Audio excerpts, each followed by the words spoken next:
Pai, eu quero pregar a Tua palavra, e quero pregar a Tua palavra debaixo da Tua unção, e debaixo do Teu direcionamento. Os Teus filhos vieram aqui para ouvir a Tua voz, e saírem daqui abastecidos, e é o que eu quero poder abastecê-los com a Tua palavra, pois a Tua palavra é poderosa, para que essa semana eles possam ter êxito em tudo que forem fazer, por causa da imersão nessa manhã, na Tua palavra, em nome de Jesus, amém. Você é livre para dar glória a Deus, você é livre para levantar, você é livre para louvar a Jesus, você é livre para deixar o Senhor fluir através de você. E eu quero dizer que hoje de manhã você não está aqui à toa, você é alvo do amor de Deus, e esse amor te trouxe aqui para ouvir essa mensagem sobre as marcas de um verdadeiro discípulo de Jesus. As marcas de um verdadeiro discípulo de Jesus, e eu começo perguntando: quais são essas marcas? E também pergunto: será que você tem essas marcas presentes na sua vida? Interessante já definirmos o que é discípulo. O que é ser um discípulo? O discípulo é aquele que se coloca na posição de aluno, aquele que está disposto a seguir, e aquele que está disposto a fazer o que o mestre faz. O discípulo é aluno, e é aquele que segue ao mestre. Nós não estamos falando hoje de manhã sobre as marcas do discípulo de Maomé. Não estamos falando sobre as marcas do discípulo dos grandes teólogos. Estamos falando sobre as marcas que os discípulos de Jesus carregam em suas vidas. Em João, Evangelho de João, capítulo 8, versículo 31, a palavra começa dizendo: Jesus dizia, pois, aos judeus que criam nele: se vós permanecerdes na minha palavra, verdadeiramente sereis meus discípulos. Eu preciso ler novamente, trazendo para você essa ênfase. Jesus estava conversando com os judeus da época, então ele não dá ênfase necessariamente que aqueles homens já eram seus discípulos, mas ele estava conversando com homens que pelo menos estavam ouvindo o que ele tinha a dizer. E a Bíblia diz que ele disse: se vocês permanecerem nas minhas palavras, se você estiver na minha palavra, verdadeiramente vocês serão os meus discípulos. Então Jesus já começa colocando uma condição de como nós entramos nesse grande grupo, nesse grande processo que é chamado discípulo de Jesus, que de fato é uma grande família, a família dos discípulos. Agora eu gostaria de, antes de falar sobre o que de fato são essas marcas e como a gente pode deixar o Espírito Santo gerá-las em nós, eu quero te mostrar um pouco dos benefícios que o ser discípulo de Jesus gera em nós. Quando eu me torno um discípulo de Jesus, eu recebo alguns benefícios que são inerentes da fé, que já estão aqui escritos na palavra. E aí eu quero começar lendo para você, dizendo o seguinte: que o primeiro benefício é que nós fomos libertos, nós fomos livrados das amarras do pecado, e por isso nós estamos vivos, nós temos vida em abundância. Isso é um benefício, nós somos libertos, não há amarra na vida dos discípulos. O que a Bíblia diz sobre isso em Romanos 6, do versículo 11 e depois do versículo 23? Assim também vós considerai-vos certamente mortos para o pecado, mas vivos para Deus em Cristo Jesus nosso Senhor. E o versículo 23: porque o salário do pecado é a morte, mas o dom gratuito de Deus é a vida eterna por meio de Cristo Jesus. O maior benefício do cristão é compreender que quando ele veio para Jesus, ele se tornou livre. Foi pago um alto preço pela sua vida. O diabo não tem mais poder sobre você, não tem mais poder sobre você. Vou repetir: o diabo não tem poder sobre você. Foi anulado, foi aniquilado o poder do diabo sobre a sua vida. Por quê? Porque Deus libertou você. Libertou de quê? Das amarras do pecado. A Bíblia é muito clara quando diz que da mesma maneira a gente precisa se considerar morto para o pecado. Sabe o que significa se considerar morto para o pecado? Eu tenho uma nova vida e eu resisto ao pecado, porque eu não tenho mais parte com o mundo e eu não tenho mais parte com o diabo. Eu sou nova criatura. No versículo 26 o apóstolo Paulo diz: porque o salário do pecado é a morte. Você não está caminhando em morte, você está caminhando em vida. E sabe por que você caminha em vida? Porque você é liberto. Mas os que não são libertos, que não são discípulos, eles estão vivendo debaixo da morte. Eles estão vivendo oprimidos nesse momento. Eles estão vivendo atormentados nesse momento. Vêm dúvidas na sua mente, eles tomam decisões erradas. Eles não são guiados pelo Espírito de Deus, porque eles não estão vivos, porque eles não são libertos. Mas nós, que somos os discípulos de Jesus, temos esse benefício em nós. Nós estamos vivos e somos libertos das amarras do pecado, e por toda a eternidade nós seremos livres. E essa é uma vitória para aqueles que são discípulos de Jesus. Um outro benefício que o discípulo carrega consigo é que ele cresce constantemente na sua fé e na sua devoção a Deus. O discípulo que de fato aceitou o chamado de seguir e de ser aluno de Jesus, ele tem uma fé crescente. Como a Bíblia diz, é de fé em fé e de glória em glória, é de fé em fé e de glória em glória, de fé em fé e de glória em glória. A fé é o oposto da dúvida. A fé é o oposto da incerteza, da incredulidade. O discípulo de Jesus, quando Deus fala, ele acredita.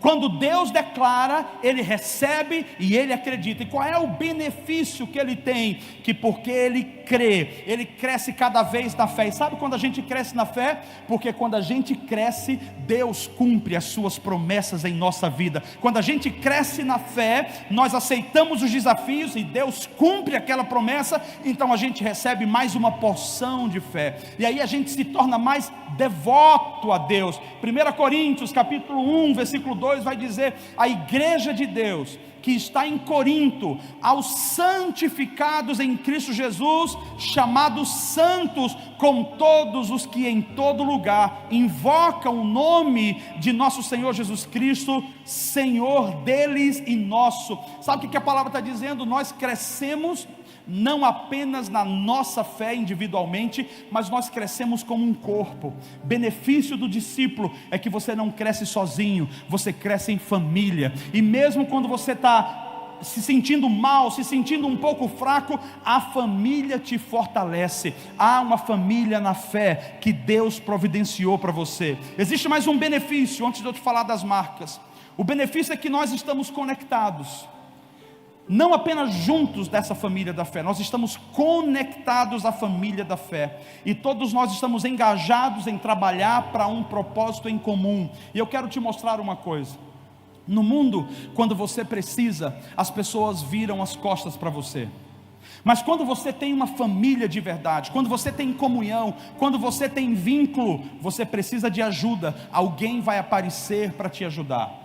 Um cristão, um discípulo, quando ele viaja por qualquer lugar, se ele encontrar um outro discípulo, se ele encontrar um outro cristão, e ele falar: eu sou cristão, pode ter certeza, ali gera-se um vínculo. Ele é ajudado, é protegido, é suprido. Por quê? Porque essa família da fé, ela é global, ela está em vários lugares. Quando alguém vem nos visitar de uma outra cidade ou de um outro país, ele é acolhido aqui. Isso é benefício. E por que eu estou começando a falar dos benefícios? Porque é importante que a gente saiba que ser discípulo tem tanto responsabilidade quanto também benefícios.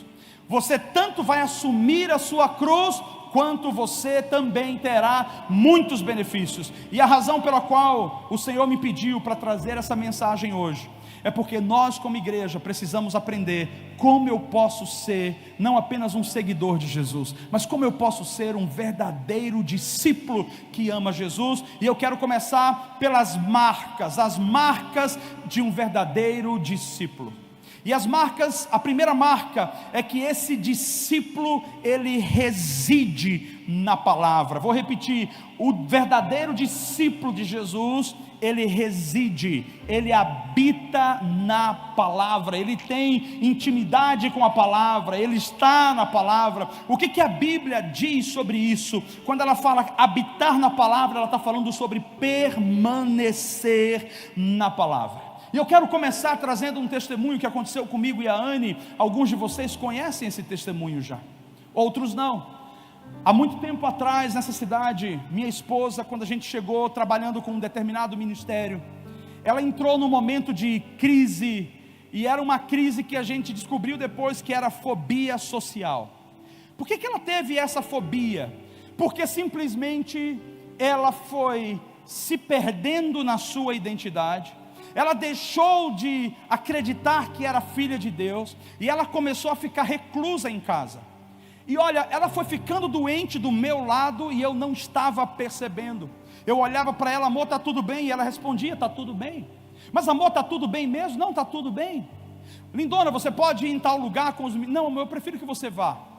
E os meses foram se passando, e eu fui observando que ela não conseguia mais ter vida própria. Ela só conseguia estar se fosse comigo. Se eu fosse na farmácia, ela iria. Se eu fosse no mercado, ela iria. Mas sozinha, ela não conseguia ir. Ela foi adoecendo do meu lado, e eu não fui percebendo. Automaticamente, quando ela deixa de ter iniciativa, é tão natural que eu comecei a ter a iniciativa. Já que ela não faz, eu faço. Já que ela não vai, eu vou. E nesse período, ela começou a ficar pior ainda, enferma da sua alma. Sabe por quê? Porque ela começou a sair daquele lugar de vida. Ela começou a esquecer que ela era um discípulo de Jesus. Mas eu preciso te mostrar a razão pela qual ela entrou nisso, como ela chegou nesse nível. A Anne sempre foi acostumada a ministrar, sempre foi uma pessoa ousada, sempre foi espontânea e expressiva. E quando nós fizemos parte de um ministério, a primeira coisa que falaram para a gente quando a gente chegou nesse ministério foi: esqueça tudo o que vocês sabem, vocês não sabem mais de nada, vocês agora não são nada, e a única coisa que vocês vão aprender e saber é sobre as coisas daqui. E eu fiquei olhando, eu falei: tá bom, tudo bem? Mas eu não sabia o efeito disso a longo prazo. O efeito disso a longo prazo é que a minha esposa não podia ministrar. Nesse ministério, ela não tinha um lugar de ministrar. Comigo a gente viajava, a gente pregava em todos os lugares, ela sempre teve autonomia, mas nesse ministério ela começou a ser travada, e aí ela começou a morrer, a definhar emocionalmente e consequente espiritualmente. E aquilo que é uma marca de um verdadeiro discípulo, passou a não ser mais uma marca da vida da minha esposa. Porque embora ela amasse a Deus, ela não tinha mais forças para pegar a Bíblia. Embora ela amasse a Jesus, ela não conseguia mais parar e orar a Jesus. Sabe por quê? Porque a dor dela era grande demais. Porque a crise interna que ela passava era muito grande. E aí, Cristo deixou de ser o foco, e ela passou a ser o foco.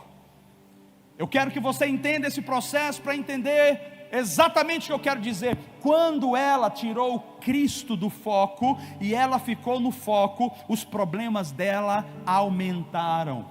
Quando ela parou de olhar para Jesus e ela começou a olhar para suas dores, para suas mágoas, para os seus traumas, para as suas solidão, para a sua crise, ela começou a definhar. E eu vou dizer por quê? Porque o Senhor nos disse: se vocês habitarem na minha palavra, vocês serão verdadeiramente meus discípulos. Não é se você habitar nas suas dores, não é se você habitar nas suas doenças, não é se você habitar nas suas crises. Nós somos chamados para habitar na palavra, e aquilo que está na palavra passa a preencher o nosso ser. Bem, um dia minha esposa disse, a minha cunhada falou: vamos no shopping. E eu falei: meu amor, vai. porque eu não posso ir agora, eu tenho outro compromisso. E ela falou, eu achei que você ia. Eu falei, não vou. Ela disse, também não estou com vontade de ir. Eu falei, eu acredito, Anne, você precisa ir. Não estou com vontade de ir. Minha cunhada conseguiu puxar e levou.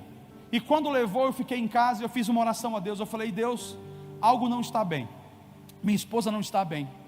Só que eu sou apenas o marido. Eu não consigo penetrar os lugares que só o Senhor pode penetrar. E eu quero te pedir uma coisa.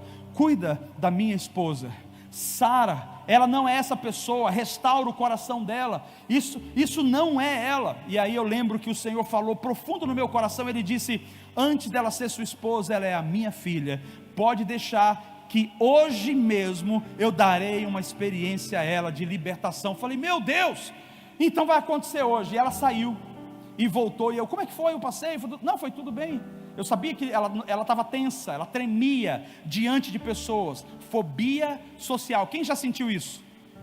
Algumas pessoas, fobia social, fobia, você tem medo de estar com pessoas, tem medo de falar com gente, de estar no meio de gente, você quer ficar sozinho, isolado.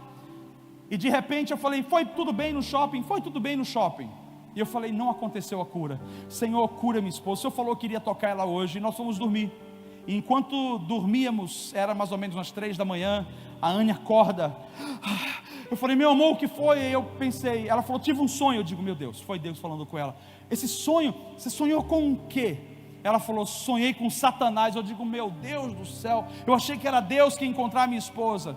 E olha só, ela disse, deixa eu te contar o que aconteceu.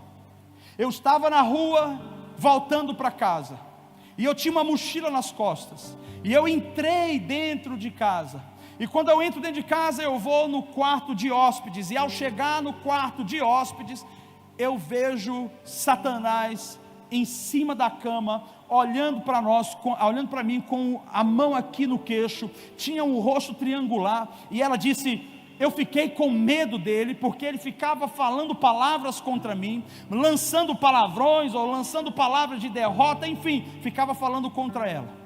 E de repente, ela com medo, Satanás, ela pegou a mochila que ela jogou em cima da cama, a mochila que significava os conteúdos dela, as cargas dela, os problemas dela, porque é assim na nossa vida, a gente pode escolher carregar o fardo leve de Jesus, ou a gente pode escolher carregar o fardo pesado do nosso passado, dos nossos problemas. Ela estava carregando as suas próprias crises, ela estava carregando os seus próprios problemas, e aí quando pegou aquela bolsa, mochila, soltou em cima da cama, Satanás pegou aquilo e fez a menção de que ia lançar sobre ela, porque esse é o trabalho do diabo, jogar na sua cara que você não presta, jogar na sua cara que você é inútil, jogar na sua cara que ninguém gosta de você, que nem Deus gosta de você. E quando ele fez isso, ela disse que Deus estava do lado dela, e Deus olhou para ela, e de repente era como um vidro que estava na frente, e aquele inimigo falava e ela não conseguia ouvir, porque Deus falou assim para ela, olha, se você estiver em mim, e eu estiver em você, Ele não vai te tocar. Aí ele falou a segunda vez, se você estiver em mim, e eu estiver em você, Ele não vai te tocar. E ela com medo do diabo, Deus fala de novo para ela, se você estiver em mim, e eu estiver em você, Ele não vai te tocar. Você quer ver? E ela disse sim. E nesse momento o diabo teve autorização, e ele pegou aquela mochila e ele jogou. Quando ela fez assim, a mochila bateu como num vidro e caiu. E naquela manhã, quando ela acordou, depois daquela experiência, ela acordou ciente de uma coisa, não importa o que esteja acontecendo comigo, se eu habitar nele, se eu habitar na palavra, o diabo não pode me tocar. Se eu estiver firmado na rocha eterna, não tem inferno no mundo que possa entrar na minha casa, na minha família, roubar os meus filhos, roubar as minhas finanças, roubar a minha alegria, roubar a minha paz, ou roubar os planos de Deus, porque Ele está em mim e eu estou nele. Aleluia, aleluia. E eu vou te mostrar o que aconteceu.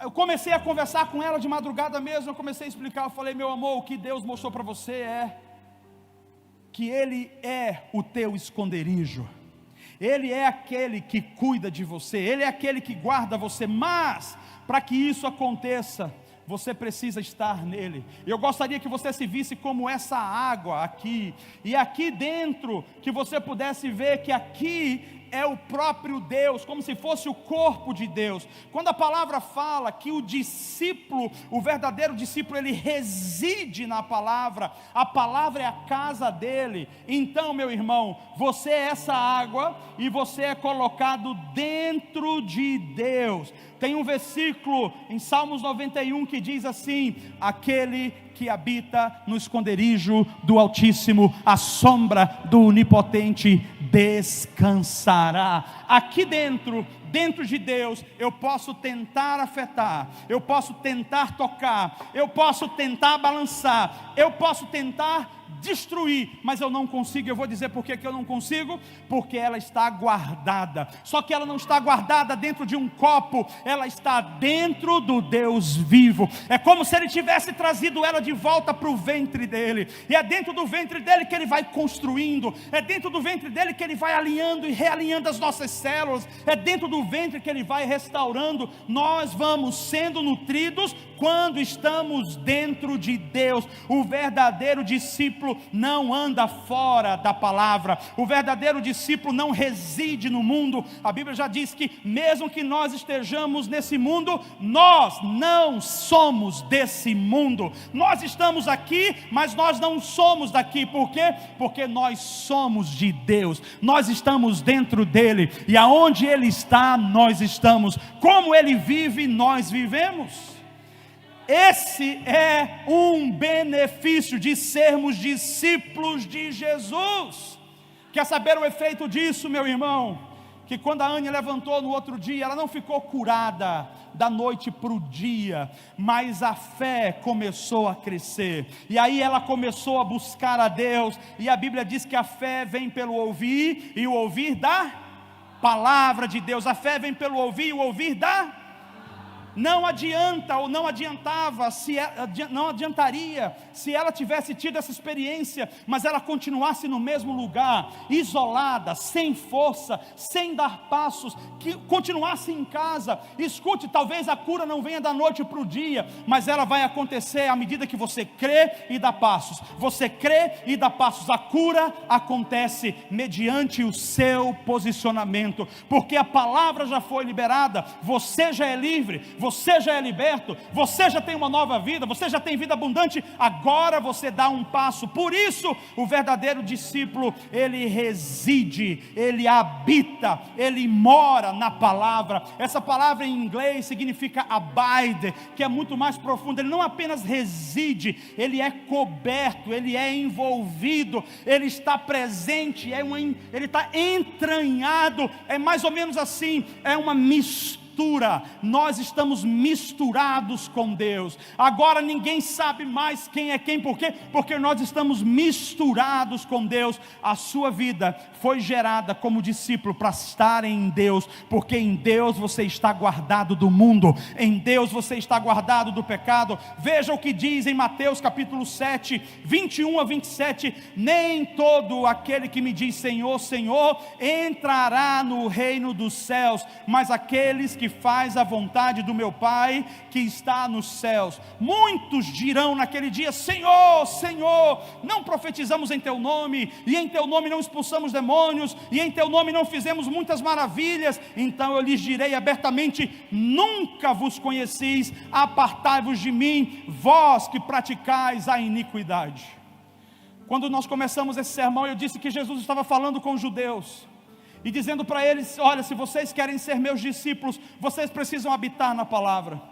Esse texto que eu acabei de ler de Mateus, ele nos mostra essa realidade, dizendo: não basta conhecer a palavra, eu preciso estar dentro da palavra. Não basta saber que a palavra é poderosa, ela precisa estar dentro de mim, ela precisa estar misturada com a minha vida. E se ela não estiver misturada com a minha vida, naquele grande dia, eu vou chegar diante dele e vou dizer: Senhor, Senhor, em teu nome eu orei, em teu nome eu fui para o culto, em teu nome eu dei o dízimo, em teu nome eu eu adorei e louvei, ele vai dizer: eu não vos conheço, porque os discípulos são conhecidos pela marca daquele que comprou a eles, que os libertou e que colocou o seu sangue. Nós não somos conhecidos pelas nossas obras, nós somos conhecidos pelas marcas de Cristo em nós.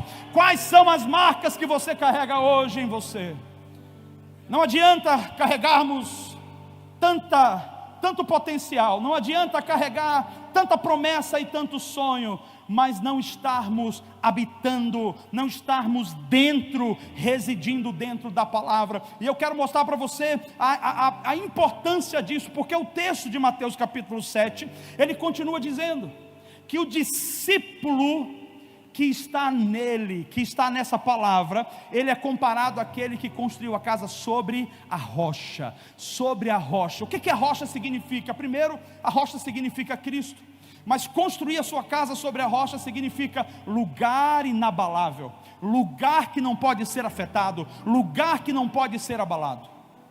Se você tem passado por abalos na sua vida espiritual, que tem feito você sair daí, que tem aniquilado e arruinado tudo, eu quero que você se pergunte: será que você está de fato na rocha? Porque nessa rocha nós não somos abalados. E eu não estou falando como uma palavra de condenação ou humilhando você. Eu estou dizendo que é importante que você saiba, porque se você não estiver na palavra, você está em perigo. Se você não estiver nessa rocha, você está exposto. E o Senhor está dizendo para você: se você estiver na minha palavra, na minha rocha, não adianta. Podem mandar tempestades, podem mandar maremotos, você não será atingido, a sua casa não será atingida. Mas aqueles que não habitam, não residem na palavra, eles são considerados como aqueles que estão construindo a sua casa sobre a areia. E construir a casa sobre a areia são aqueles que têm muitas fantasias, são aqueles que têm muitos projetos, mas eles são governos do seu próprio ventre.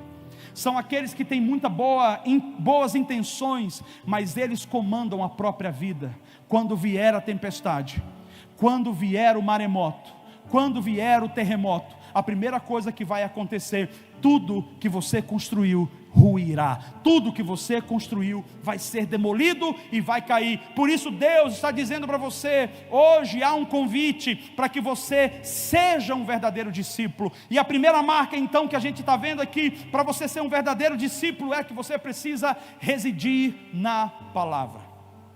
Essa igreja quer crer na palavra. Nós pregamos a palavra, e de fato nós não temos medo de pregar a palavra. Não há nada na Bíblia que faça com que nós nos intimidemos de pregar para você, porque nós não devemos nada ao mundo, mas nós devemos completamente ao Senhor. Nós somos devedores dele para anunciar o Evangelho. Essa igreja não vai trabalhar com manipulação, porque a palavra não trabalha com manipulação. Então o nosso papel hoje é ensinar a você a sair de onde você está, apenas alguém que vê o reino avançando, e assumir o compromisso de ser um verdadeiro discípulo de Jesus. Então eu finalizo esse primeiro ponto perguntando: há em você essa primeira marca, a marca de quem reside na palavra, a marca de quem tem intimidade com Deus, porque está dentro da palavra, a palavra faz parte da sua vida. Se você não tem essa marca em você, nós vamos te ajudar. Nós estamos aqui como igreja para te ajudar. Nós vamos te ensinar a estar em Cristo, nós vamos te ensinar a viver nele, a ser guiado por ele e a obedecê-lo. A segunda marca que eu quero trazer para vocês é que um verdadeiro discípulo, ele não apenas reside na palavra, ele é influenciado pela palavra, ele é guiado pela palavra. Isso é, nesse processo de ser influenciado pela palavra, ele ouve e ele corresponde. E é muito interessante que a gente bata nessa tecla hoje, porque nós temos muitas pessoas que vêm para a igreja e elas, quando começam a ouvir a palavra, elas pegam como se fosse um menu, e elas dizem: não, isso aqui não se aplica a mim, isso aqui eu não quero, isso aqui eu não gosto. E a gente vê pessoas indo para a internet, e elas ligam o YouTube, e elas escolhem a palavra de bênção que elas querem. E hoje em dia tem um monte de falso profeta, que fica na internet dando profecia para você. Você manda um pix, e aí ele manda para você uma profecia, e eu digo para você, tem um monte de gente atrás disso. Tem um monte de gente que vai para o monte, sobe o monte, para poder ouvir um profeta falar. Eu digo para você, o Deus que eu sirvo, Ele não está querendo gerar um outro que é um intermediador entre você e Ele. Ele já levantou Jesus, Jesus é o seu intermediador. Essa igreja não crê como profecia que nós somos bola de cristal. Quando nós dizemos que vamos ter uma sala profética, não é para estar revelando o seu futuro, é para estar edificando a sua vida, compartilhando aquilo que Deus já compartilhou com você, edificando a sua fé. Não coloque ninguém entre você e Deus para ser o seu intermediário, porque essa pessoa será um falso mestre, essa pessoa será um falso profeta. Por isso que o verdadeiro discípulo, ele é influenciado pela palavra, não pela lisonja de homens, não pelo bom argumento de homens, não por uma profecia ou oportunidades. O verdadeiro discípulo carrega a marca de que ele é influenciado pela palavra. Antes dele ouvir qualquer coisa, ele se ajoelha e ouve a palavra, ele para e ele ouve a palavra. Por isso eu preciso dizer para você que um verdadeiro discípulo lê a Bíblia, ele gasta tempo lendo a Bíblia.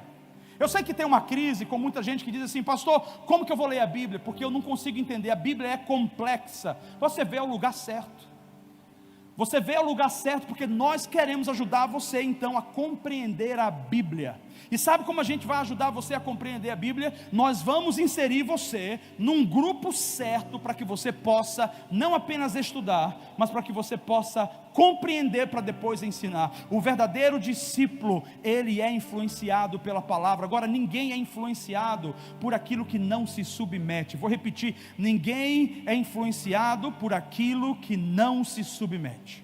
E talvez seja importante a gente falar que muitos de nós falamos: pastor, eu estou orando, pastor, eu estou orando, e você nem para tempo para orar.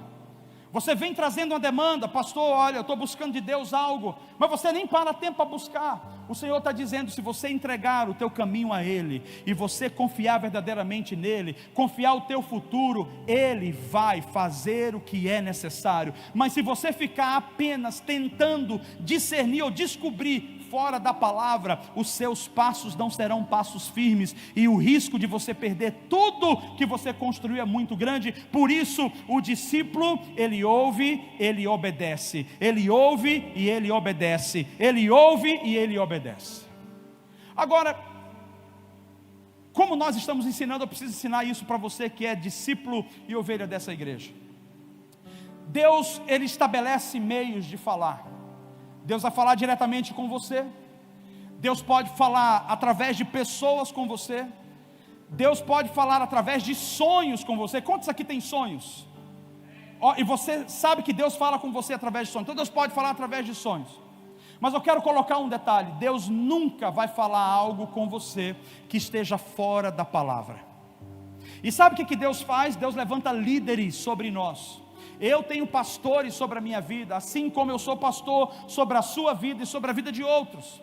Então, quando você precisa de ajuda, o nosso papel pastoral é estar aqui. Você pede: pastor, eu orei, mas eu preciso discernir, antes de eu tomar uma decisão, pastor, a palavra diz isso, o que o senhor me orienta? Aí esse é o papel da igreja, esse é o papel pastoral, ajudar você que é discípulo a ouvir Deus e ser influenciado pela palavra. Cuidado com a independência, não existe discípulo independente. Discípulo é aluno e ele segue ao mestre. Discípulo precisa se colocar no lugar de aluno para poder seguir ao mestre. Houve um rapaz há muito tempo atrás que ele veio para a igreja, ele não conseguiu ficar muito tempo, infelizmente. Era até um menino com muito potencial, e ele se aproximou no início da igreja, a igreja era bem pequena, e ele disse: pastor, eu estou aqui porque eu sinto que Deus me mandou para estar com você, porque eu vou ser o seu braço direito. Mas, pelo amor de Deus, Deus fala que o cara vai ser o braço direito, mas fala para ele, não fala para mim. Eu falei: rapaz, a gente precisa caminhar junto, precisa te conhecer primeiro. Não, pastor, mas olha, eu estou aqui, o senhor pode confiar, eu tenho um ombro, o senhor pode colocar a cabeça no meu ombro e fala teus segredos, fala quais são as tuas crises. Eu falei: menino, você está sem juízo?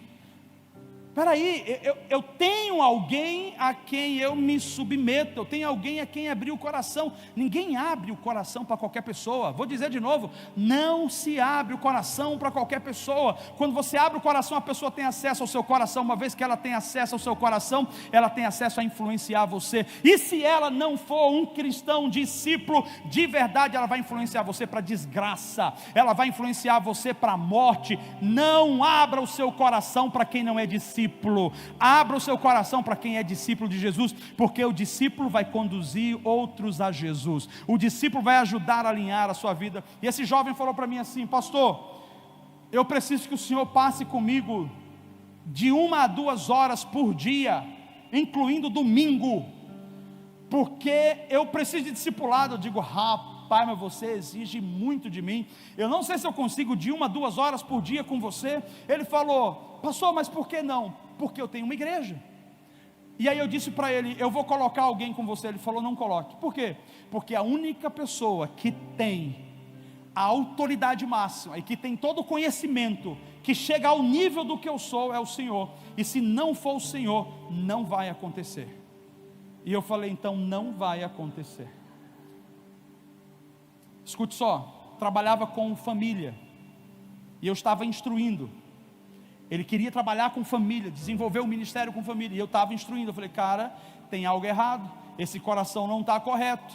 O aluno não fala o que quer aprender, o aluno se submete diante do mestre para aprender. Então, se você determina o que você quer, como deve ser, eu vou dizer: então você não é aluno, você é mestre. A pergunta é: você foi chamado a ser mestre, ou você foi chamado a ser aluno de Jesus? Olha só, aí ele falou: pastor, então é o seguinte, eu estou indo embora, vou fazer o meu ministério sozinho, eu acho que eu tenho total potencial. Eu falei: eu também acredito, eu só acho que não é o tempo. Eu não quero dizer que isso é um problema, que eu estou me gloriando nisso, ou feliz, não estou. Esse rapaz saiu, pouco tempo depois, se divorciou, e eu não sei por onde anda, se desligou totalmente. A mulher está para um lado, ele está para o outro. Sabe por quê?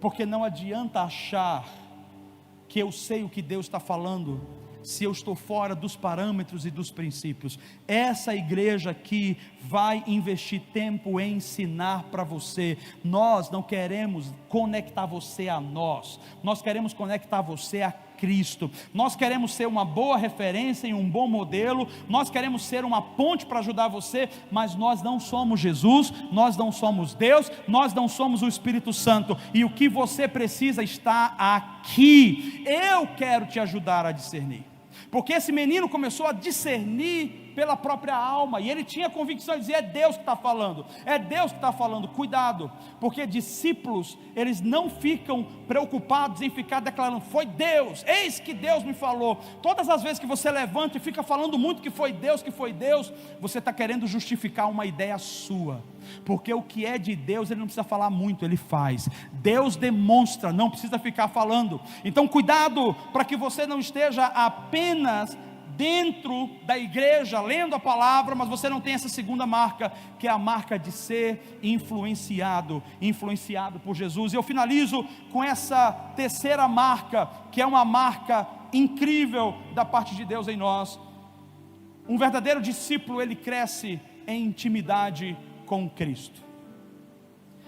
E quem sabe essa seja uma das marcas mais importantes, porque nós passamos a adquirir o estilo, a cultura, o linguajar do grupo que nós andamos. Os discípulos caminhavam com Jesus, e no final da trajetória de Jesus, os discípulos foram confundidos, onde as pessoas olhavam e diziam: ei, você não é um daqueles discípulos de Jesus? Sabe por que elas diziam isso? Porque eles se pareciam com Jesus. O discípulo que tem a marca, ou que carregam as marcas de Cristo na sua vida, ele só tem essas marcas porque ele cresceu em intimidade. E intimidade quer falar sobre um relacionamento profundo do homem com Deus. E um relacionamento profundo. Essa semana eu tive a oportunidade de conversar com uma pessoa, e a gente tocou nesse ponto, e eu falei sobre isso. Eu falei: cuidado para você não estar tentando viver a vida com Deus como um evento, porque a vida com Deus não é um evento, a vida com Deus é um processo. Às vezes a gente está querendo viver com Deus, e a gente, no momento que a gente mais precisa, a gente pede algo e parece que Deus não faz. E a gente fica dizendo: mas por que o Senhor faz com todo mundo e não faz comigo? Porque Ele está dizendo: eu não tenho interesse em legitimar um relacionamento onde você vem para mim só para pedir coisas. Eu não tenho interesse em dar uma carta verde para você dizendo: continua assim, onde você me busca só quando está com um problema. A intimidade não é sobre um evento, a intimidade não é quando eu preciso, a intimidade é um processo. Eu não comecei sendo íntimo da minha esposa, eu comecei sendo atraído por ela, e à medida que eu fui atraído, diga-se de passagem que é uma mulher maravilhosamente linda, e eu que a conheço, é uma mulher esplêndida, com um coração incrível, extremamente inteligente, e à medida que eu fui caminhando com ela uma vida, eu fui passando a ter intimidade. E o que a intimidade faz conosco? Eu olho e ela sabe o que eu estou dizendo, ela olha e eu sei o que ela está dizendo.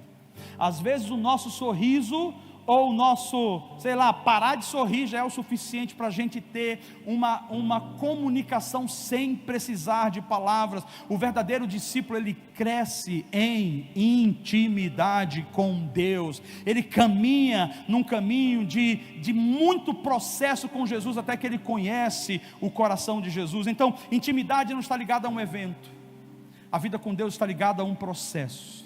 Eu preciso viver todos os dias. Quando eu não sinto, eu estou desenvolvendo intimidade. Quando eu não tenho vontade, eu estou desenvolvendo intimidade. Quando eu não consigo, eu estou desenvolvendo intimidade. E eu não estou com Ele porque eu quero alguma coisa, porque a Bíblia diz que Ele já sabe tudo o que a gente precisa. Então, quando eu caminho com Ele, é muito mais prático eu simplesmente estar vivendo e ver os milagres acontecendo. Ao invés de esperar o problema acontecer e fazer 41 dias de jejum para ver se agora eu recebo aquilo que Deus quer, Deus está dizendo: eu não quero você por um evento, eu quero você inteiro, eu quero a sua vida por completo. E é nesse processo que Jesus deseja se revelar a você. E eu olho que o apóstolo Paulo teve esse entendimento. O apóstolo Paulo disse: já não sou eu que vivo em mim, mas Cristo vive em mim.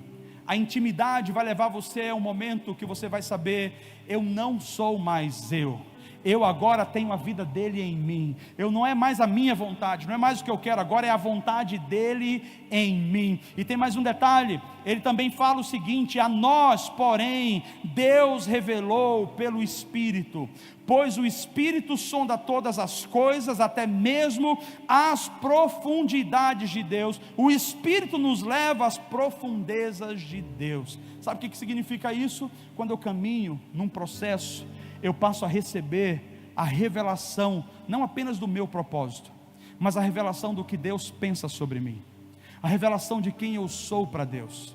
E hoje de manhã você chegou aqui para ouvir algumas marcas sobre como é um verdadeiro discípulo de Jesus. E você não pode sair dessa igreja do mesmo jeito. Você não pode sair daqui como alguém que entrou por aqui e saiu por aqui. Precisa entender e se perguntar: será que eu tenho a marca onde eu habito na palavra? Será que a palavra é fundamento na minha vida? Pois eu quero te dizer, está na hora de você começar a meditar na palavra de Deus todos os dias. Salmos capítulo 1 diz: medita nela de dia e de noite. Ela vai te levar a um lugar muito especial. Quem medita na palavra de dia e de noite, também como o Salmo 23 diz, habita em lugares de águas e de pastos verdejantes, águas cristalinas, e você é como uma árvore plantada nesse lugar junto a ribeiros. As suas folhas não caem e os seus frutos, eles são dados na estação certa. Isso é por causa da palavra.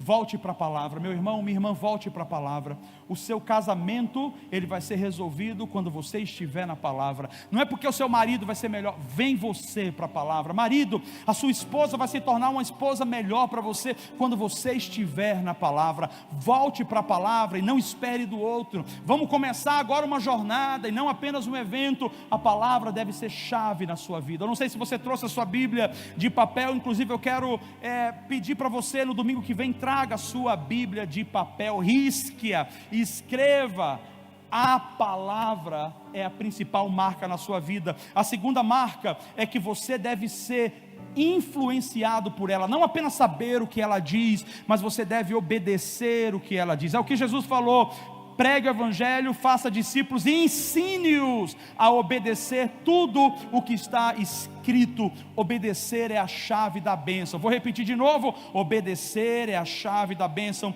E terceiro, você e eu precisamos crescer em intimidade.